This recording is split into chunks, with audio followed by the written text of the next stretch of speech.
and another vlog. তো আজকের ভিডিওটা অনেক অনেক স্পেশাল, কারণ প্রবাসী জীবন দেখেন, প্রবাসী যারা কাজকাম করে সবসময় কাজে ব্যস্ত থাকে, একমাত্র হচ্ছে ফ্যামিলির জন্য, ফ্যামিলির ভালোর জন্য সবাই খালি প্রবাসীরা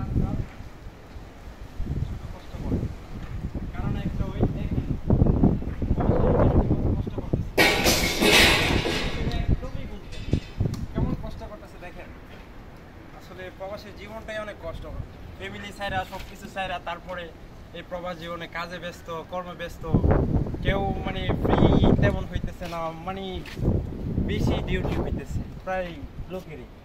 তো এটাই একমাত্র কষ্ট করে প্রবাসীরা, শুধু একমাত্র ফ্যামিলির জন্য, ফ্যামিলিরে ভালো রাখার জন্য। এটাই প্রবাসীদের মূল উদ্দেশ্য থাকে। তো আমারও উদ্দেশ্য এটাই। তো চেষ্টা করবো ফ্যামিলিকে ভালো রাখার জন্য, সুস্থ রাখার জন্য।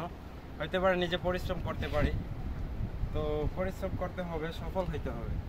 এটাই মানে উপরওয়ালা বলছে পরিশ্রম করলে অবশ্যই সফল হয়।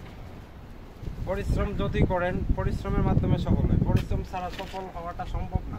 সুদ ঘুষ খায়া হইতে পারে আপনি সফল হইতে পারেন, আপনার ওইটা সারা জীবন থাকবে না, একদিন দেখবেন সব কিছু শেষ। আর পরিশ্রম করে যেটা করবেন সেটা সফল।